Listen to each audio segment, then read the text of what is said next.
fola fana limana kele koni kele kera kunga kele mabane ko fuka sewere de soro bo o kande kabi l'indépendant de o famina o nyefa o yesisa le soir de Bamako fana kumana limana au soir de Bamako ya jira ka foko mimbi talike au conseil Birabish ni o ye jekulu do ye limana kulu bismillah kuluba kunungo jamana kuntigi fe colonel Assimi Goïta amina ndadola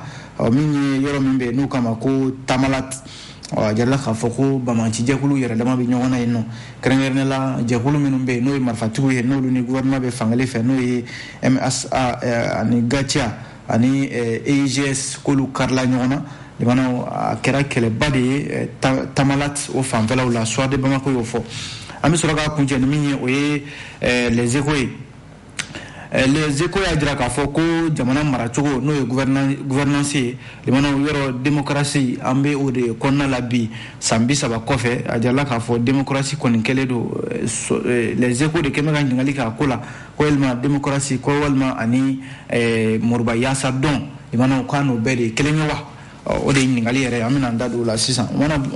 yana ngasi o bela jilema limana amba damne ni face de 7 lesore alekmana minye lesore limana ayajira ka fo minye Mali armée no ye armée nationale forces armées maliennes fama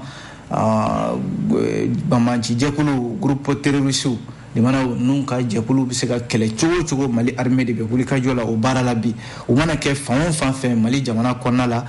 jalla ka fo limana armée kontina sega nun to fiu ina fo yere ma blami kumbu fe folola ni kuma be yoro mi manuja wo wuli ka ta ben o yoro ko folun ka o de dabla le flene limana ka sawo ke armée ka wuli ka joy olanga chefini tabaw ajala ka fo o de jabi blala singa bisabu ni jatemne ke kele daga baby ni ata jamana khonala limana ko anga armée no e famawi limana olubi kata daga sigi kele mi ni bamajima nundala ola sa armée ka bulo fara minumbe ina fo kele timinumbe nu kama ko opération Maliko ani opération spéciale keletigi limana nunu kon bika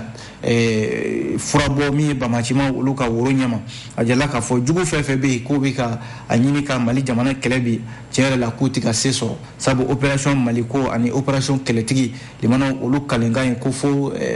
mi bamachi waleti la mawi limana kasika dangarike ula ajala ka fo communiquer labami no kera araba temenina chef d'état-major général des armées aye jamana de bele jele kunafonia ka fo ko minye kele daga minumbe ina fo opération Maliko ni anga armée be o konnala jalla ka fo yoro minbe no ye ntahaka ale flene gawo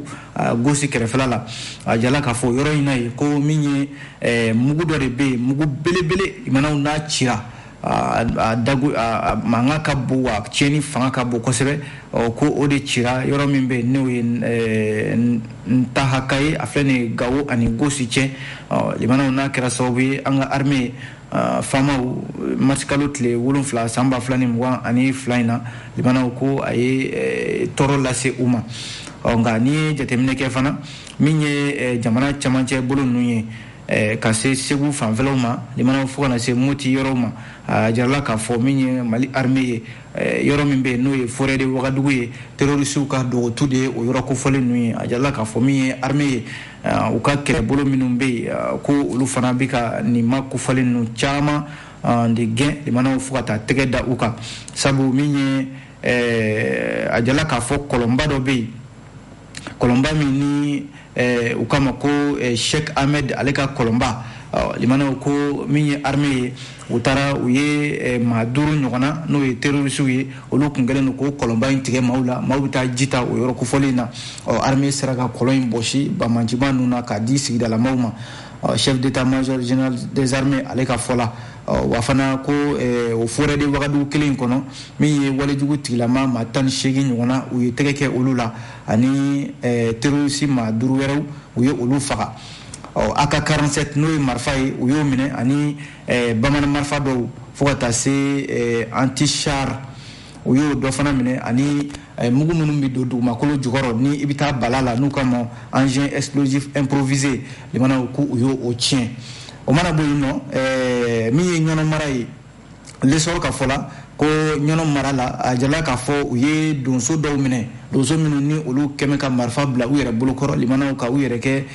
maa ye maa minnu bɛ yen n'u ma yamaruya marifata yɛrɛ la k'u ye maramafɛnw minɛ olu bolo o mana bɔ yen min ye Bayangara mara fana na Moti mara fanfɛlaw la k'u sera ka bamancima maa 5 fana minnu bɛ yen ni olu ka baara yɛrɛ bɛnnen don limanaw ka mugujugu don dugumakolo jukɔrɔla la u sera ka tɛgɛ kɛ olu fana na ani mugujugu 6 ɲɔgɔnna minnu tun bɛ dugumakolo jukɔrɔ Mali armée sera ka olu fana sama ka bɔ dugumakolo jukɔrɔ walasa a kana kɛ tiɲɛni ye a jarala k'a fɔ min ye ciden kɛrɛnkɛrɛnnen n'o ye armée ka nin kɛlɛcɛ ninnu ye ko hélicoptère dɔ bɛ yen fana u sera ka yɔrɔ min bɛ yen n'u k'a ma ko Karge ko u sera ka terroriste maa caman fana de faga o yɔrɔ kofɔlen na a bɛ se maa 20 kɔ ɲɔgɔnna de ma minnu tun bɛ motow sanfɛ ni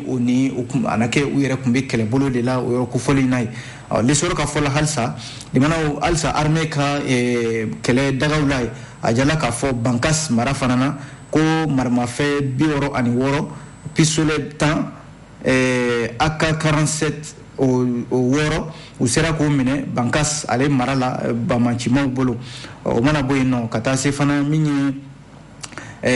minɛn dɔw bɛ yen minɛn minnu i n'a fɔ motow ani karabine bidon minnu falen don dɛbɛdɛbɛ tajiw la taji minnu bɛ yen ni nin bɛɛ ye bamancimaw ka minɛnw ye u bɛ tiɲɛni kɛ ni minnu ye fo ka taa se arajo 2 ma arajo minnu bɛ yen n'u bɛ lamɛnniw kɛ n'a ye fo ka taa se fana mortier n'o ye mugu belebeleba dɔ min fana bɛ ci o 10 ɲɔgɔnna u sera k'o minɛ min bɛ dilan bolo yɛrɛ la walasa communiqué min ni état major général des armées y'a sɛbɛn halisa a jarala k'a fɔ Kucala mara fana na ko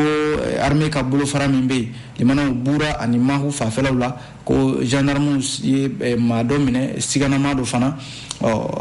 Bura ale dugu kɔnɔna la min ye Sikaso Buguni Kucala a jarala k'a fɔ ko o yɔrɔ kofɔlenw na gendarmew ka wulikajɔ la limanaw k'u sera ka maa dɔw bɛ yen minnu bɛ jɛjugu la bamancimaw la k'u sera ka olu tɛgɛ kɛ olu maa damadɔw fana na limanaw état major général des armées y'a jira k'a fɔ fɛɛrɛ caman kɔni tigɛlen don an bɛ waati min na ko sisan min ye jamana fan o fan bɛ yen armée a bilalen don baara min kama n'o ye jamanadenw n'u bolofɛnw lakanani ye walasa jamana dugukolo fan fɛ bɛ yen o bɛ se ka lakana k'u b'o baara la o tɛna saliya o la fiyewu Abubakar Traoré ale de fasiri kɛ an ye nin bɔ lesɔr ale kɔnɔna la n'an bɔra lesɔr kɔnɔ an bɛ don fasiri sɛbɛn le républicain kɔnɔ limanaw républicain y'a jira k'a fɔ nin wagati in na min ye Mali ni Mauritanie cɛ mankan min bɛ yen sisan fɛɛrɛ bɛ se ka sɔrɔ a la cogo min na républicain kumanen don a kan bi a dun jirala k'a fɔ ko Mauritanie ka den maa damadɔ de fara Mali dugukolo sanfɛ Mauritanie jamana ɲɛmɔgɔw kɛmɛ k'o kɛ kuma caman ye ka jalaki yɛrɛ bɛ Mali jamana ɲɛmɔgɔw ani armée ka k'a fɔ de ko olu nɔ don limanaw ko wa k'u ma foyi de faamuya maa kofɔlen ninnu na u tununa cogo min na n'i ye jateminɛ kɛ ko Mali kɔni ye ciden kɛrɛnkɛrɛnnen dɔw bila ka taa bi Mauritanie jamana kan a jarala k'a fɔ olu ɲɛma minisiri min bɛ yen n'o b'an ka jamana ni jamana wɛrɛw cɛ baara kunna Abdoulaye Diop ka taa se minisiri damadɔ ma min ye colonel Abdoulaye Maïga ale min bɛ mara cɛmabɔli kunna ani ni jateminɛ kɛ service de renseignement o ɲɛmaba Modibo Kone fo ka taa se chef d'état major général des armées Umar Jara olu bɛɛ lajɛlen bɛ taama in na a jarala k'a fɔ Mauritanie u ka jamanakuntigi Mohamed Ould Ghazouani ale yɛrɛ ni colonel Assimi Goïta Mali jamanakuntigi k'u ye kumaɲɔgɔnya dɔ kɛ nɛgɛjurusiraw fɛ araba tɛmɛnen mars kalo tile 9 san 2022 a na kɛ o kumaɲɔgɔnya min tɛmɛna u ka jamanakuntigi Mauritanie jamanakuntigi de ko don ale y'a ɲini colonel Assimi Goïta fɛ ko waleya min kɛra nin ye ka ɲɛsin olu ka jamanadenw ma Mali dugukolo sanfɛ k'u b'a ɲini ko ka sɛgɛsɛgɛli dayɛlɛ ko in na o de la colonel Assimi Goïta yɛrɛ y'a yamaruya di ko ayiwa sɛgɛsɛgɛli ka dayɛlɛ ko in na maa o maa bɛ yen ko e sen yera nin ko la k'a fɔ de k'i taara baga mɔgɔ ma ka o faga limanaw ko sɛgɛsɛgɛli a mana kɛ maa o maa ye ko sɛgɛsɛgɛli bɛ dayɛlɛ ka tɛgɛ k'i la k'i bila sariya ɲɛma limanaw an b'o la waati min na a jarala k'a fɔ Mauritanie yɔrɔ nin t'a siɲɛ fɔlɔ yɛrɛ ye janvier kalo la ni ɲana waleya dɔ fana kɛra nara mara in na ye wa waleya kelen min fana kelen filɛ nin ye a bɛɛ lajɛlen kɛra o nara mara kelen in na yen nɔ ko Mali filɛ nin ye ka ciden kɛrɛnkɛrɛnnen dɔw kɔni ci ka taa min ye Mauritanie ale jamana ka walasa u ka se ka taa kuma Mauritanie jamana kuntigi u ni ɲɔgɔn cɛ faamuya bɛ se ka sɔrɔ ko la cogo min na limanaw an b'o de dabolo ka bi walasa Mauritanie ani Mali waati min na Mali bɛ ka ɲini ka sira kuraw bɔ teriya min bɛ Mali ni Mauritanie cɛ limanaw baara ɲɔgɔnyaw la u kana se ka kɛ gɛlɛya kana se ka don o la n'an b'o waati la yɔrɔ CEDEAO ni UEMOA ka ɲangini min bɛ Mali kan an sen tɛ ka bɔ gɛlɛyaw kɔnɔ Mali kɔni y'a ɲini ka sira kuraw bɔ waati kelen de min ye Mali ni Mauritanie ni ɲɔgɔnna ko bɛ wuli a sera min ye ko in a ka lajɛ ji ɲɛma jɔlen na o de la Mali ye ciden kɛrɛnkɛrɛnnenw bila ka taa Mauritanie jamana kan bi républicain ka fɔ la walasa kuma ɲɔgɔnya bɛ se ka kɛ cogo min na faamuya bɛ se ka sɔrɔ kow la n'an bɔra yen an bɛ don min ye Nouvelle Horizon ale kɔnɔna la mais limanaw Nouvelle Horizon kumana a y'a jira k'a fɔ min ye jamanakuntigi colonel Assimi Goïta ni waati in na ko ale bɛ ka ɲɔgɔn ye ale bɛ ka kuma bɛɛ lajɛlen de fɛ ni waati in na k'a sababu kɛ mun ye a jala k'a fɔ ko a na kɛ ministre falen de bɛ sen na gouvernement kɔnɔna la n'o ministre falen bɛ sen na fo bɛɛ de ka lamɛn sabu colonel Assimi Goïta yɛrɛ ka fɛla ye mun ye a ko baara kana kɛ maa si kɔ maa si bolo kana bɔ a la bɛɛ da ka don a la maa si kana fisaya maa si ye jamanajɔ in na n'an k'a ma ko inclusivité kabi colonel Assimi Goïta a ye fanga ta min ye bandaw ale kɔfɛ a ka kuma fɔlɔ kɛra mun ye ko ka bɛɛ fara ɲɔgɔn kan bɛɛ da ka don jamana mara la n'a ma ɲɛ ko o de kɛn bɛ colonel Assimi Goïta a ka taabolo ye a jarala k'a fɔ bi ko baara in ayiwa hali n'a bɛ ɲɛ ko nka a ka premier ministre n'o ye docteur Choguel Kokala Maïga Nouvelle Horizon ka fɔ la ko docteur Choguel Kokala Maïga ko a ka baara taabolo jan tɛ maa caman ye bi sabu ko min ye société civile maa dɔw ye politique maa dɔw bɛ yen minnu bɛ yen ni olu yɛrɛ ni Choguel Kokala Maïga ka hakilila tɛ kelen ko hali ni ye a yɛrɛ tun bɛ jɛkulu min na n'o ye mouvement du 5 juin rassemblement des forces patriotiques M5 RFP limanaw o maa mafalenba dɔw bɛ yen minnu yɛrɛ tun ye lettre ci a ma waati dɔ la k'a fɔ a ɲɛna ko a filɛ taabolo min ka nin ye a filɛ nin ye baara taabolo min ka nin ye k'o tɛ olu fɛla ko ye ko wa ko ni baara jaabi bɛ di k'olu kɔni tɔgɔ kana fɔ a la sabu Choguel Kokala Maïga a bɛ ka taa sira min kan o t'olu fɛla ye o dɔ ye Modibo Sidibe Cheikh Oumar Sissoko Koniba Sidibe Maître Mohamed Ali Bathily Madame Si Kadiatou Sow Aliou Doucouré ninnu bɛɛ lajɛlen M5 senbaw ye minnu ye lettre ci waati tɛmɛnenw na docteur Choguel Kokala Maïga ma limanaw na ni Choguel yɛrɛ kun ye taama ɲɔgɔnma ye M5 RFP kɔnɔna la wa olu yɛrɛ de y'a sugandi limanaw ko a ka kɛ premier ministre ye ko nka k'a bɛ taabolo min kan bi ko taabolo in man di olu ye wa ko ayiwa na kɛ yɛrɛ limanaw olu yɛrɛ dɔrɔn tɛ hali min société civile maa dɔw ye ani politique maa dɔw fo ka taa se maa minnu bɛ yen n'olu da bɛ bɛnkan sɛbɛn na accord pour la paix olu caman ko k'olu y'u mabɔ Choguel Kokala Maïga la ka sababu kɛ a ka baara taabolo ye limanaw ko hali ni gouvernement yɛrɛ kɔnɔna la bi ko ministre dɔw bɛ yen minnu yɛrɛ y'a jira k'a fɔ fasidisɛbɛn Nouvelle Horizon ka fɔ la k'olu ni Choguel ka basi tɛ fin ɲindi kelen kɔnɔ bilen sabu k'u ka hakililaw tɛ kelen ye limanaw ɲininkali min na maa b'o sɛmɛ nin na Nouvelle Horizon ka ɲininkali don dɛ a ko yalima ko taw la bugu de la sawa walima limanaw bɛn kɛra min kan bamananw ko ten kɔ mɔna min kan jɛgɛ ma tila o de kan ka wa o de ye ɲininkali yɛrɛ ye walasa Nouvelle Horizon ka fɔ la a mana kɛ cogo o cogo jamanakuntigi kɔni y'a ɲini limanaw ka nin ko in ka tiɲɛ da kɛnɛ kan sabu bi a ka kan bɛɛ lajɛlen ka bɛɛ ka lafiya sɔrɔ nin ko in na maa kana dimi ɲɔgɔn kɔrɔ o la colonel Assimi Goïta ko a bɛ ka bɛɛ de wele bi bɛɛ ka se ka bɛɛ lamɛn ka bɛɛ fɛla dɔn sabu n'a fɔra ko gouvernement kura ka sigi nin kan kan k'a sɔrɔ dɔ diminen don dɔ kɔrɔ limanaw o tɛ se ka bɛn o la colonel Assimi Goïta a jarala k'a fɔ waati min na charte kura dilanna ko baara kɛ ni o ye o charte kɔnɔna la min ye furanjɛla fanga a hakɛ ani gouvernement yɛrɛ ma hakɛ min kan ka don a kɔnɔ ani CNT yɛrɛ dɔ kan ka fara o kan o n'a ɲɔgɔnna kumaw de bɛ a kɔnɔna la hali n'a sɔrɔla furanjɛla fanga waati hakɛ assise nationale de la refondation o hakɛ tora o bolo nka an bɛ waati min na ko sisan a jarala k'a fɔ min kɔni bɛ sen na limanaw min ye colonel Assimi Goïta ye ale kɔni bɛ ka ɲini ka bɛɛ de bisimila ko bi jumadonya yɛrɛ la min ye haut conseil islamique du Mali ye n'o ye Mali a silamɛw ka tɔnba ye a kan ka o bisimila ka olu fana lamɛn n'a sɔrɔla maa b'u bolo ka di ka bila CNT conseil national de transition ale kɔnɔna la o waati kelen limanaw min ye CEDEAO ani CEDEAO kan ka ɲɔgɔn ye dɔw boloda u ni Mali jamana ɲɛmɔgɔw cɛ ko Abdoulaye Diop yɛrɛ labɛn bɛ ka taa Akara don nataw la walasa ka se ka taa kuma CEDEAO ɲɛmɔgɔw fɛ Mali ale ye kunkanko kuma la kunnafoni filɛ limanaw an ye nin bɔ Nouvelle Horizon ale kɔnɔ n'an bɔra Nouvelle Horizon kɔnɔ an bɛ don min ye l'indépendant fasidi sɛbɛn kɔnɔna la a kumana l'indépendant ye mun fɔ limanaw a ko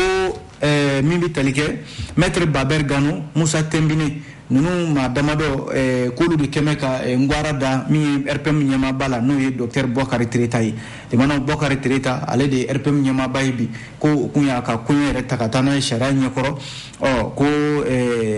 kiiri min kun tigɛra kiiri a na kɛ maître Baber Gano ani Musa Tembine olu bɛ jɛkulu min kɔnɔna la jɛkulu in a sigilen do de ko ayiwa RPM ale sariya olu kana sɔsɔ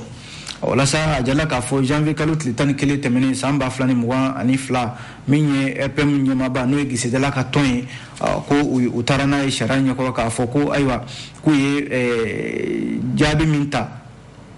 u ka comité central fɛ décembre kalo tile 28 ana tile 29 san 2021 o jaabi minnu dira o la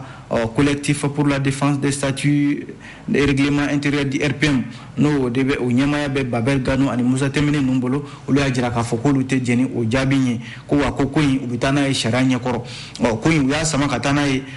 min bɛ tali kɛ sariya ɲɛkɔrɔla la limanaw ko nka min bɛ tali kɛ sariya kɔni y'a jira k'a fɔ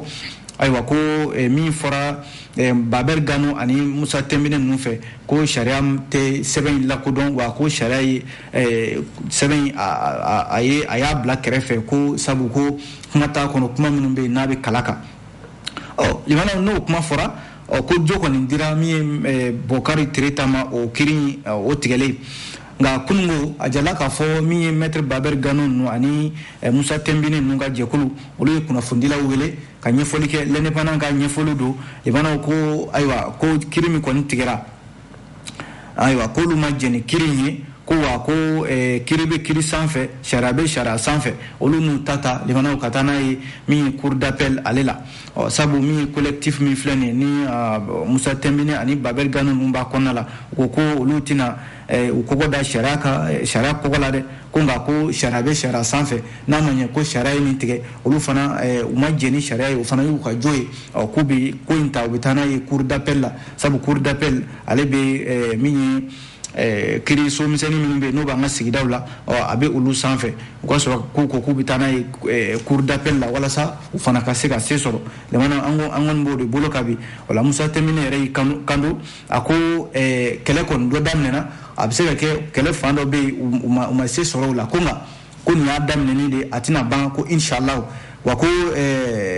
olu ta tɛ ko jɔyɔrɔ ko kɛlɛ walima ɲɛmaya ko kɛlɛ olu ye min fɔ o de ye k'a fɔ u ka bureau politique national n'o ye BPN ko u ma yamaruya foyi di Bokari Tireta ma ko wa ko u ma sigi foyi kɛ sigi min bɛ parti yɛrɛ bɛ jɛni min ye k'a fɔ ko u ye jaabi minnu bɔ u ka comité central ka jaabiw la décembre kalo tile 28 ana tile 29 k'u bɛ se ka jɛn n'o ye ko sariya sɔsɔ de don k'olu kɔni ye min ɲini dɔrɔn congrès dɔ ka kɛ walasa bɛn bɛ kɛ fɛn fɛn ka bɛn ka kɛ u ka congrès senfɛ ni o ma kɛ fɛn fɛn bɛ bɔ o kɔnɔna la k'o ye sariya sɔsɔ ye limanaw kunnafoni fila ye nin bɔ fasidi sɛbɛn l'indépendant ale kɔnɔna la n'an bɔra yen an bɛ don le soir de Bamako kɔnɔna la a kumana limanaw soir de Bamako ko min bɛ tali kɛ nin wagati in na ko kɛlɛ de bɛ min ye jɛkulu dɔw bɛ yen minnu bɛ ni olu ye banbanci jɛkulu ye dɔw bɛ yen nɔ olu bɛ jamana lafasa k'a kɛ to ɲini k'aw fɛ dɔw bɛ yen olu ye banbanci wale tigilamaw ye a jala k'a fɔ yɔrɔ min bɛ yen ni o ye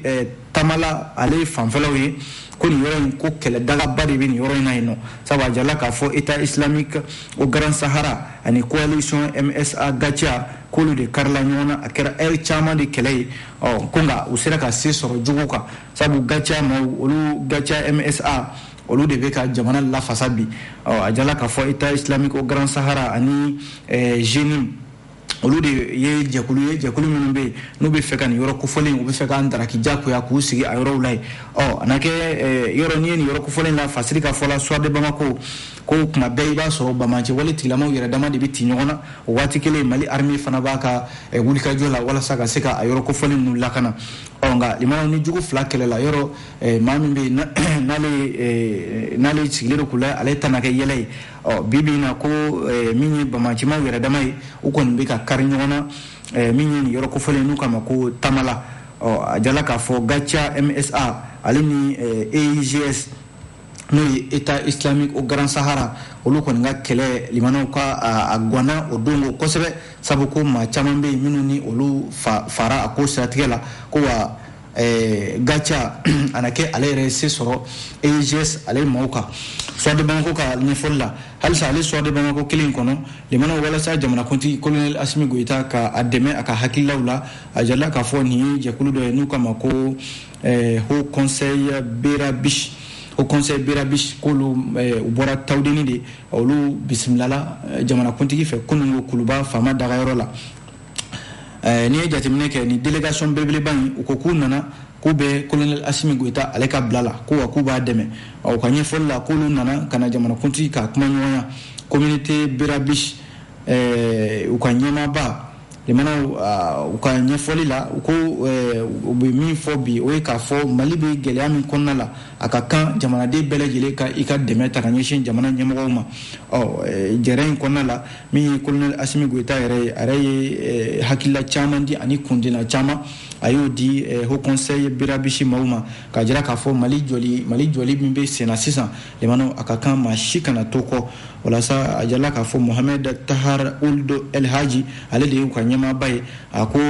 communauté Berabish mau ukani nani limana wala sa ka jamana kuntigi ka deme ana koro de binyona sabu imana jamana denta limana beni jorodo wa sangwa fle front de la femme konnala be de kanga i jorofa wala sa aya baraw biseka nye chugomina sango na fora ko ambe jekulu min konnala communauté économique des états de l'Afrique de l'Ouest ale keleno ka siraminda malinya ka nyangi mimbi malika kwa ka kan jamana de be ka wuli ki ga deme takanyishi jamana nyamago ma ode unna kun famba yere limana ayni fasiri bo les soirs de Bamako kono amba kunchani fasir de semaine les échos limana les échos wele kumana ako jamana marabolo choya no gouvernance ajalla ka fo aka chance sambi saba koni bi limana malibe démocratie konnala démocratie abika tabulu mika na fora ko anga makoro limana anga makoro yoro mi démocratie ma kumise ka fo yoro kumba on fait sabu tloni yele koto nyontala adamadian hake o be en fait démocratie dont tita au tableau nous fanako konga limana démocratie tableau kura min fle en fait bi ka bina fo ngali do de na sorla ani muruba yasa don yere de teklen wala sa limana ambe mimbi ka jate minabi les échos wele ma fait o ka fo ma koni ika ke iyereye limana ika sika keleke fuka sika iyere ka horen ko la fasa konga limana ambe domine ko bi kabi démocratie nana Mali la fukana se bila limana o mama be ko aywa démocratie de ka bangi ukonna la kana se ka kodon ka se bima limana unia a demsena ka fenfe tabi limana iba soro ko aywa jamana yere tabulu walma jamana joli walma jamana bita tabulu mika iba chama yininga utise ka fenfo ala mona o démocratie fanga nana ayi asira ka munde nya asira ka munde tien wala sa au-delà face de semaine ngali ke na sola ko murba ya sa donte sabu ni bi murba ya sa dona limana ni mi panga ta nyefe bi panga ta ko fe tablo kelindila ajala ka fo ambo de dablo kabi ko nga limana mu enseigne yoroima afara ko démocratie kana Mali la beje fanga be daka do fanga la ko nga ke bunya ani karama konnala ko nga ajala ka fo bi démocratie fanga aywa fenchama de dombala feminin be no ta doyi fenchama de dombala min keme ka ke sababu yere jamana tabulu kilin fuite jamana la demana na fara ko démocratie fanga ko nanga jamana kono ko ani murba yasa ni yoroina anabse ka sanga o de la bi akakan